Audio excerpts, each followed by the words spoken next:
Hi there, I'm looking at grade 4 ABRSM, the new syllabus that's just come out, 2021 and 2022, and I thought what I'd do is just to give you a few very brief pointers, highlights if you will, from the syllabus. So I've selected first of all A1, what better place to begin than Bach's Prelude in C minor, written for the lute, and if you listen to lute recordings of this, you will hear that the lute has no dampers, so there's quite a lot of resonance that builds up.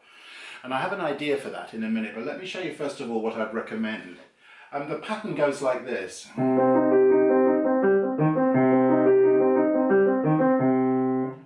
But a very good way of learning it at first would be to just block it out. So if you played the bass note together with the chord at the beginning of each bar and did that rather faster and with some pedal to connect, what will happen is you'll start to hear a chorale or some sort of harmonic progression underneath on which this music is based. I'm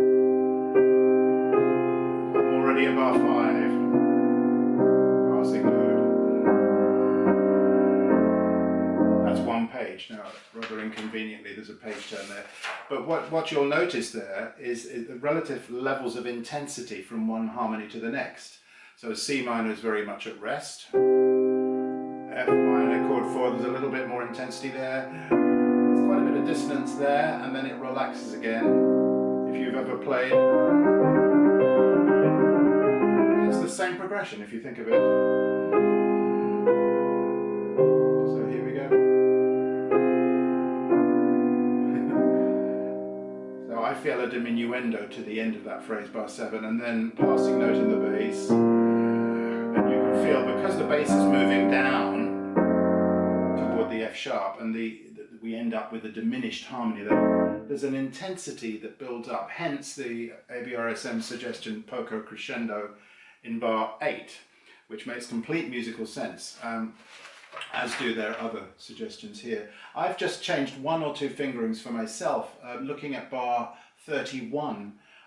It might be awkward or dangerous to do that fingering, but I think if you tried 2-1-5 instead of 1-2-5, you could pivot around the thumb and reach the bottom note very safely. The same fingering I would suggest. This is just a suggestion anyway, but for bar 38, rather than 1-2, I can see a few accidents occurring. I was going to give you a suggestion for resonance. There are two things you can do. One would be to touch pedal on the first beat, down, lift, down, up, which would be fine. The other thing you could do would be to overhold the notes of the chord a little bit, just in the first beat. So you get this flavour.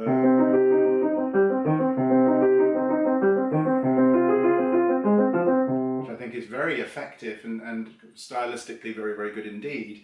So what you'd do if you wanted to build that into your hand, you'd play your C minor chord and lift up each note to the sounding point a couple of times. In other words, the spot in the key where you don't need to come all the way up. You can repeat the note from the escapement, and there's the G. And just to develop that sensitivity to being inside the key.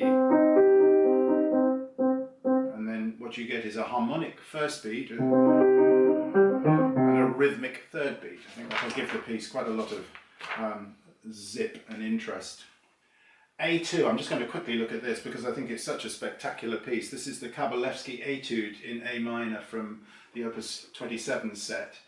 And again, it's all built of scales. So we've got an A minor scale, which reaches the 7th degree and then comes down. So you'd need to know your natural minor scale here.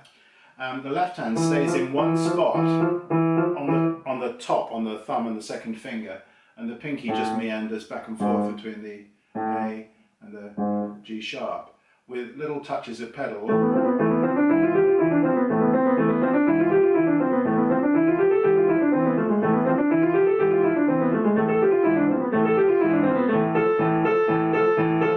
I quite like the fingering. My fingering, I think, is a bit more fun than theirs.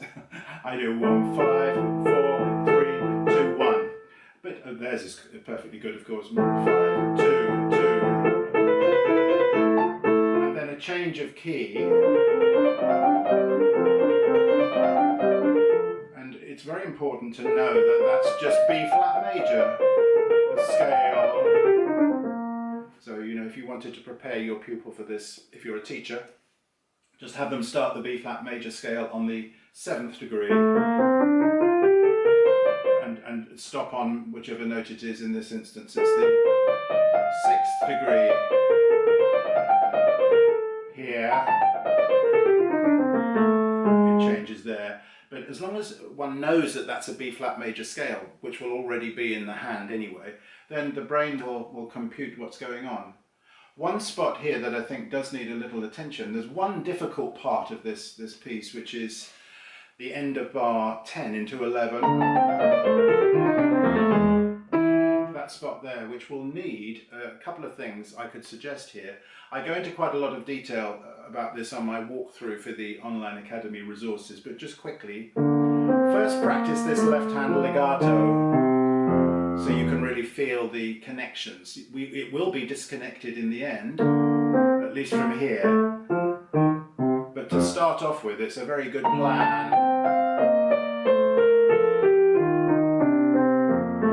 to connect up. And then I recommend chaining by the beat. And then start from the beat that we stopped on. I should have put a 4 there. And then link those two together. So a little chaining would work there. The scale at the end is fantastic. All he's doing is going from this octave with a kind of hybrid scale. It's got the flat 7th and the sharp 7th. And he just repeats that in each octave. And then some fortissimo chords to round it off. Great piece. The Minuet and Trio of Schubert. I won't have time to go through all of this now, but you know, you've got this idea of articulation.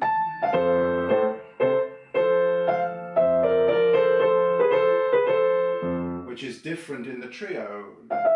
Lighter. And there's a joke here. A 3-bar phrase. And little colour moments that come after. Major. Minor.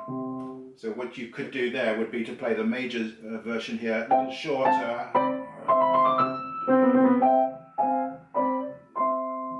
And the minor just a little longer. The staccatos could be a little longer. And take a little time over that. It's a piece full of humour.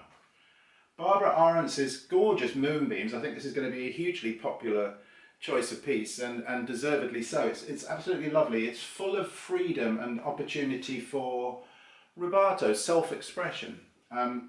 Con-ped, there's no pedal markings. I've got a few ideas. Let me give you a flavour of it.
I just lingered a little bit before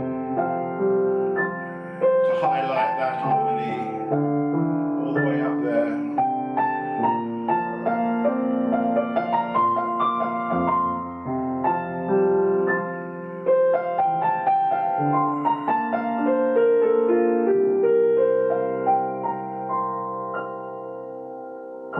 A lot of freedom possible in that piece. Self-expressive freedom. The miniature Pastorale Frank Bridge, absolutely stunning piece. It's really hugely well written, this piece. You've got a dialogue here between a cello, watch the voicing on top as well. You need to decide how you want to phrase this. I tend to go for the third bar. You notice I'm also voicing my right hand carefully. Now as an alternative, you could use the left hand here, because there's quite a stretch there, and a small hand is going to find that stretch a little challenging. What happens here?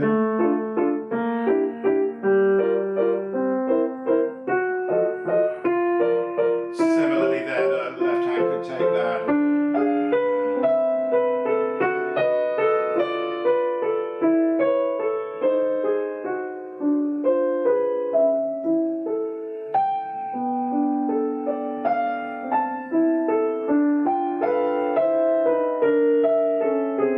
Bells on the top, pianissimo.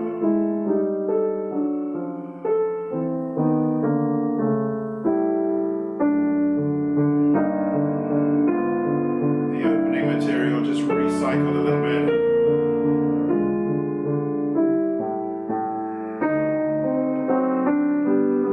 Some pedal there for sure. Maybe not there, or not so much.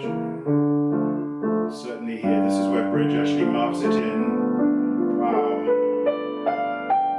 How gorgeous is that? I like to keep the pedal through. But there are other possibilities for the pedal there at the end. Schumann's First Loss, absolutely gorgeous piece again. This is really a stunner. FP at the beginning just tells us to loiter on this. And phrase off. That's really important, that if you take time at the beginning there, you won't want to take any time at the end. And also soften as you get to the end of the phrase. So strong, and then light, side, and lighter here. You notice this harmony is more than that harmony in its intensity. The C. There a little bit of intonation in the bass, bit of intensity down there as well, and a touch of pedal there would be lovely. So, and I have also later on made a suggestion in my walkthrough for the online academy of a finger substitution, a hand redistribution actually in the bar 24-25. I think for a small hand, what they've got there is hard, so I would take the A with the left hand and the G with the left hand. It avoids that stretch, which I don't think is very good idea. Bartok's Teasing song, really fantastic. You can use the thumb here if you want, if you don't want to use your pinky. And then, what's the tease?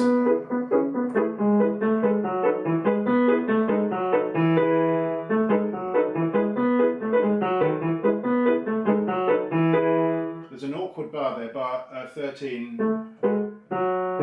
You'll need to be aligned over those two black notes. Don't try and stretch that out with your finger, otherwise you'll be racked with tension.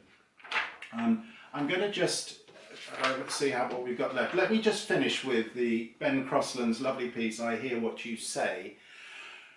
I feel three voices here. You've got a top voice, you've got some middle voice interest, and you've got some tenor popping up here and there, all over this repeated crotchet left hand with pedal, he marks.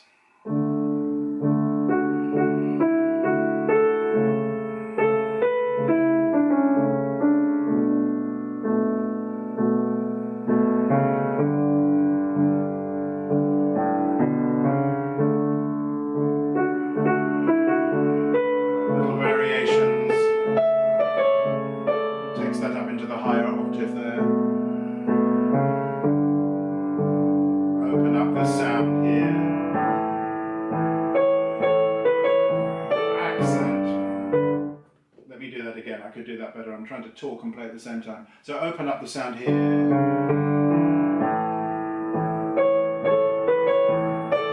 That's better.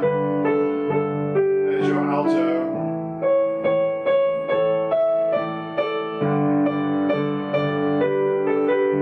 Subito, mezzo piano.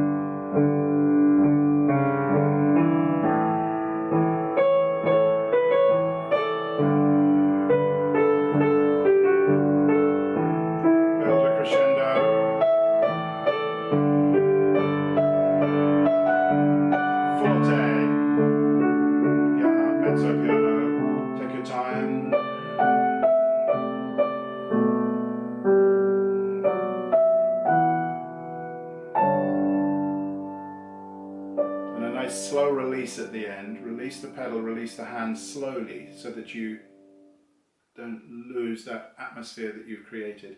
That's just a whiz through some of the grade 4 pieces, which I think are going to be very popular. There's some lovely ones in there. So for the full walkthroughs, have a look at the Online Academy's resources there. There's videos with a lot of detail on practicing, style, pedaling, and just general problem solving.